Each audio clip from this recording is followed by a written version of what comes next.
jiru. An kanan jedhu. Waldaa keessanii yoo jiraachuu baate iddoo biraa dhaabbee pheenxee kana fuggisoo barsiisaa jiru ilaata. Arrabsuun gaariidha. Inni isee pheenxeenii nama si abaaru eebbisii isa jedhu sana inni isee moo kee hakuttanii gattanii aante wanticha. Keessaan kutamne. Taap koppilinkii godhaa qaba.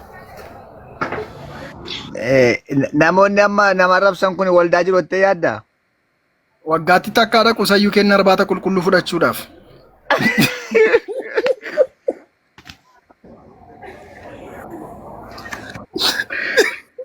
Maal si godha siini bobbo? Maal si godhu? Dhugumaan waggaatti takkaa dhaqu. Inni kaan immoo dhalchee tiriskannaa kaafachuudhaaf dhaqa waa mara ishee.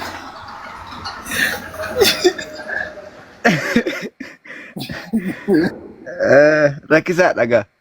Kanaaf amantaan kamiyyuu arrabsi kan jedhu hin jiru. Yoo sii ta'e immoo pheenxee hordoftaa, yoo sii ta'e amantaa kee kana hordoftaa, yoo sii ta'e ortodoksii taataa, yoo sii ta'e joobaa taata.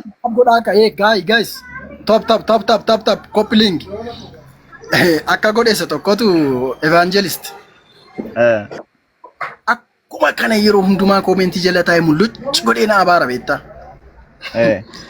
Hiriiruma isaayyuu hanqaama seeraati ji'a 2 guutuu takka taataa inni adoorsiisuu jalqabe.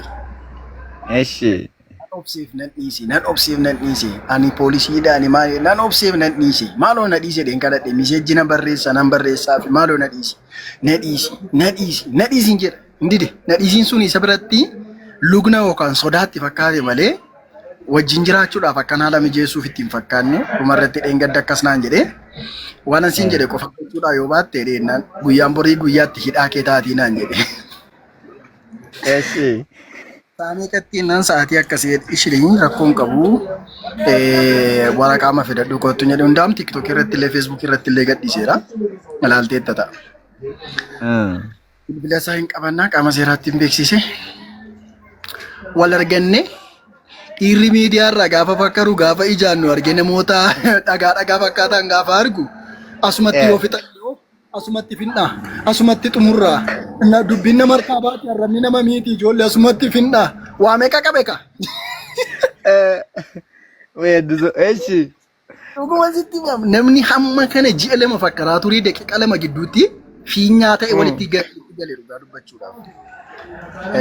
Mikinaatu nama of harkaa waan qabneedha yeroo baay'ee dhagaa kan sitti darbatu. Namoota akkasii gaafa geessu si harkatti paastaa ta'u beektaa ittiin haaramu. Ilmi dhiiraa onnee qabdu kon dubbattu garaa makeetti bisheeffattee gaafa si argattu sii gooti malee. Akkasii muka ija qabutti immoo dhagaa baay'ata. Dhugaa maalaan achi keessatti sii namni pheenxee keetti suma na arrabsu. Isaaniin dhiiseen bahee asitti suma na arrabsu. Pheenxee keetti kan na arrabsine musliima qofaadha. Wallaahi si jaallatu. Kanan addee.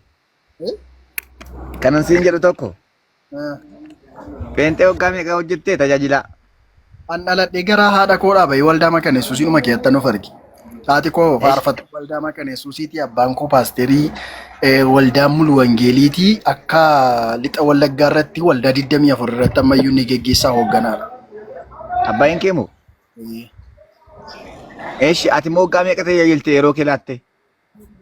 Gara tajaajilaatti kana nuuf danda'ee dhufe dura faarfataan tureyanii wooyyee ustaaz isin dubbisnaa garraamii koo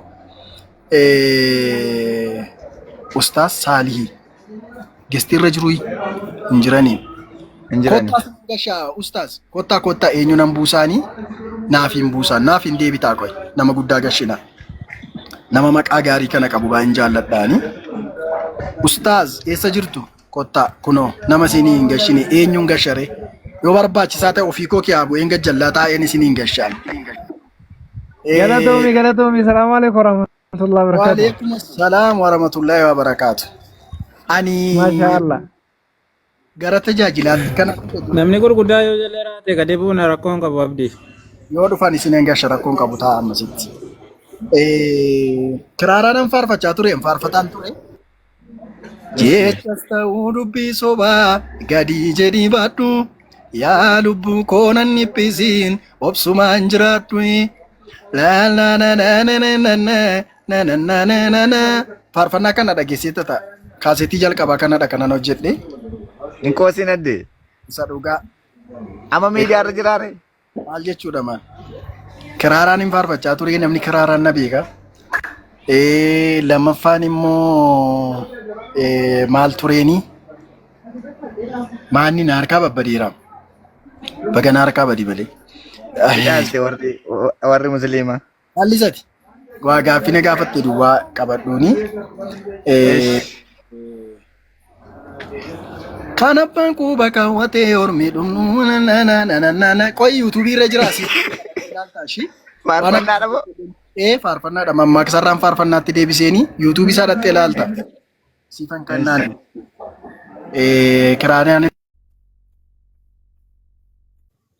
Kiraararraa immoo mana barumsaa sertifikeetii teoloojii naa laatanii waldaanii assembilii jechuudha.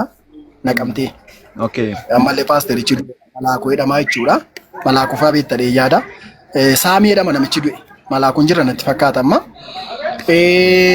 Gaafanii seemine mindinoo sertifikeetii waraqaa sanaa fudhadhee beekumsina keessa dhufe faarfannaarraa gara lallabaatti ta'e lallabarraa nan jalqabee konfereensii deddeemuun jalqabeeni ispoonseeraan argadheeni. Qoy konfereensii wal qabdee taadde. Maal jechuu barbaaddeeti? Dhugaa qoy eeshi. Yoo barbaachisaa ta'e poosteera kanan Keeniyaatti hin tajaajilaa ture. Kanani Awurooppaatti naqee kanan ittiin poosteroota biyyoota alaa dhaqan duwwaayyuu karaa keessaa siin ergana dubbisi yoo barbaadde. Hin qoosin adde. Harmeen koo aduutu. Eeshi. Achumaan ispoonseera argadheenan macaafa qulqulluu dippiloomaa isaan fudhadheeni. Digirii isaa jalqabaa koo kanan fudhadhee waldaa mulu wangeelii Kotobee irra jirtu seemineerii achirraadha kanan fudhadheeni. Zeeroo leeggee achirraan eebbifamee bee macaafa qulqulluu digirii jalqabaa koo.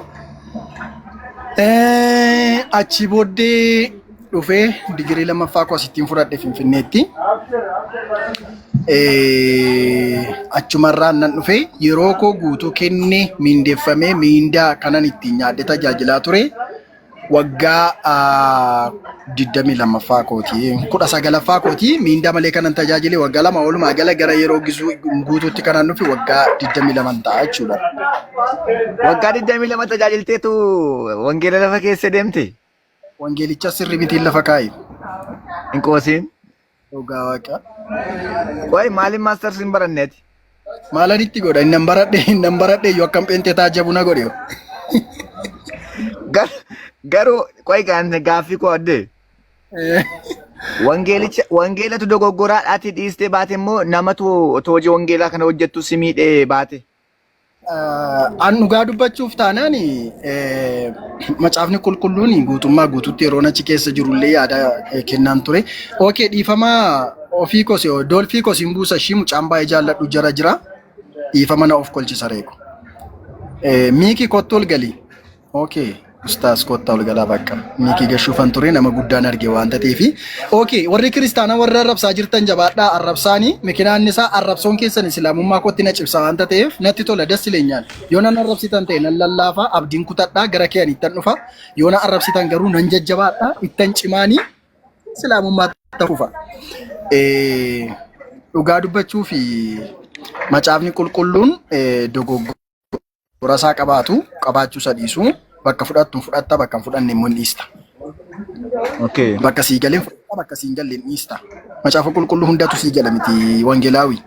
Sirriidha. Sii galee lallabda isa sii galeen dhiifta. Isa sii galeen gaafatta isa sii galee immoo ni barsiifta. Yeroo man kiristaanummaa keessa ture iyyuu waa lama gaafataa ture. Okay. Waa lama qofaa. Waa sadii qofaa. Tokkoffaani macaafonni barreeffaman keessaa macaafonni abbaan barreesse hin beekamne ni jiru. Isaan kun eenyu fa'i? Namoonni macaafa qulqulluu barreessan immoo maqaan isaanii maalii fi caqafamee barreeffamee lafa taa'uu hin dandeenye. Nama barreesse qooda jennee bira darbinu kan Maatiyoosii fi Wangeelaawota arfan sana duwwaan caqafamee kan raajotaa immoo wal keessa olii gadi kan lallaaqamee olii gadi waan ta'ee Walumaa gala macaafa qulqulluun nama afuriin barreeffame waggaa 1500tti barreeffame xumurame inni jedhamu kuni karaa abaluuf abaluu barreeffame jedhame maaliif lafa hin keenye. Baasiwee riisarchii digirii koo jalqabaa kanan hojjedhe musliima irratti hojjedhe. Okay. Galamini fakkeenyaaf amma gaafa eebba kee jala geessu riisarchiin sii kennamamini amantaa irratti qorannaa maqaa. Ayyee. Musliima irratti hojjedhe carraan koo akka tasaa ta'e achiin nagee isa irratti fi keessa na fidu natti fakkaata. Riisarchiin naa kenname sun islaamota akkan jaalladhu na godhe.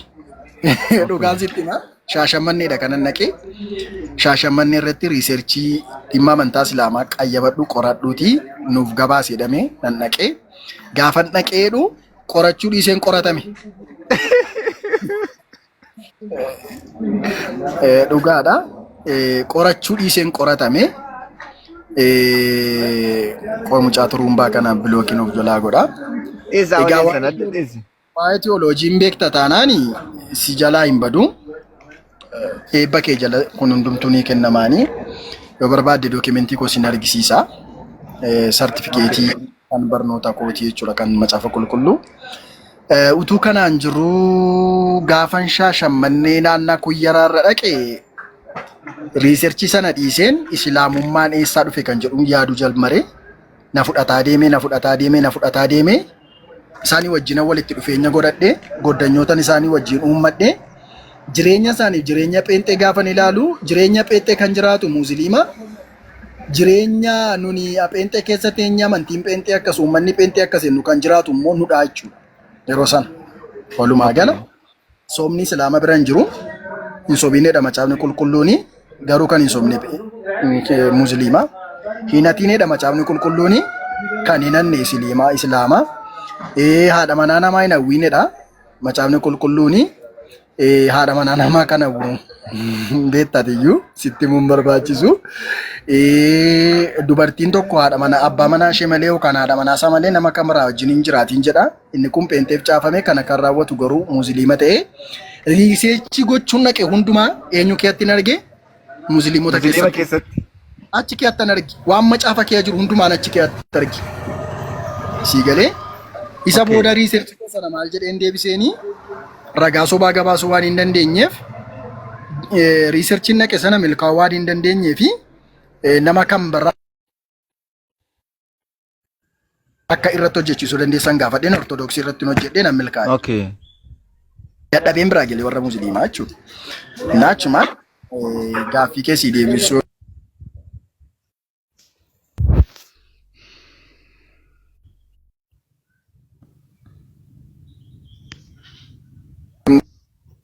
Yesuus Kiristoosii maaliif ofii isaatiin gadi ba'ee akkuma ani karaadha dhugaadha jireenya jedhee ofii isaatii dubbatee ani Waaqayyo jedhee maaliif dubbachuu dide yoo jiraate barsiisamee natti himaa jennaanii irra deddeebiidhaan waan an gaafadheef nan yaadadha. Kaaffeen sun illee amma diigamteetti natti fakkaata. Gaafan gaafadhee jedhu akka gootu addee waa'ee Yesuusiin jedhee